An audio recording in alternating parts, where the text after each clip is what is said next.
ឈ្មោះថាពុយកដោប៉ាថង្កាបងប្រុសបងស្រីឃើញរាប់ពាន់រាប់ម៉ឺនក្បាលបាទហើយដែលយើងចំ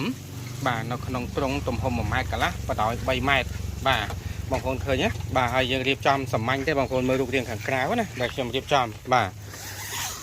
ហើយបញ្ជាក់ថាកដោបនេះអាយុ15ថ្ងៃហើយបាទហើយបងព្យាយាមបិទរូតដល់ចិត្តព្រោះហ្នឹងតែមានប្រហោងនេះវាចេញបាទអញ្ចឹងនេះយើងមើលទំហំរោងបាទរោងនេះគឺទទឹង1ម៉ែត្រកន្លះកម្ពស់2ម៉ែត្របាទហើយនេះយើងប្រក់សង្កសីក៏បានយើងប្រក់តង់ក៏បាននេះខ្ញុំដាក់តង់សិននេះទៀតដាក់សង្កសីថ្លាកំងគេហ្នឹងបាទអញ្ចឹងរឿងយើងនេះបងប្អូនរៀនពីក្រោមយើងធ្វើនេះទៀតយើងតឡើងនេះមួយទៀតអានេះមួយទៀតហើយបន្តមកទៀតយើងធ្វើនៅខាងនេះថែមចំនួន3ទៀតដាក់ខាងនេះនោះទៅញាស់ទៀតនៅត្រង់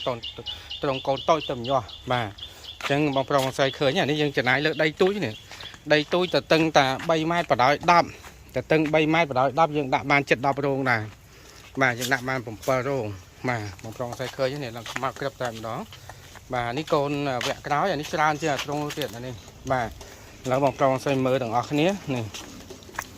បាទតូចទេប៉ុន្តែឡើងប្រព្រឹត្តនេះបងប្រុសបងស្រីឃើញនេះនេះឡើងពេញហ្នឹងហ៎បាទហើយស្រួលចាំទៅយើងដាក់តាស្មៅឲ្យវាស៊ីទៅហើយមានស្លឹកចេកដាក់ម្ដងមកកាលទៅហើយស្លឹកស្នាយក៏ចូលចិត្តស៊ីដែរបាទណាបងប្រុសបងស្រីឃើញណាបាទឡើងច្រើនតែម្ដង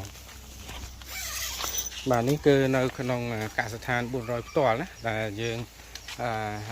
ចិញ្ចឹមហើយយើងបរិច្ចាយើងដាក់ផែនការបរិច្រោងកដោបឲ្យបានច្រើនបាទហើយសាមញ្ញទេណារោងកដោបនេះយើងធ្វើពីដែកអេចាយទេបងប្អូនគាត់មករៀនគាត់បានជួយផ្សារទៅគាត់រៀនទៅគាត់ចេះផ្សារនេះបងប្អូនមើលដែកហ្នឹងណាសាដែកកណេកណចាស់ទេយើងតទៅយកបានធ្វើរោងបាទកដោបបានយ៉ាងសមរម្យ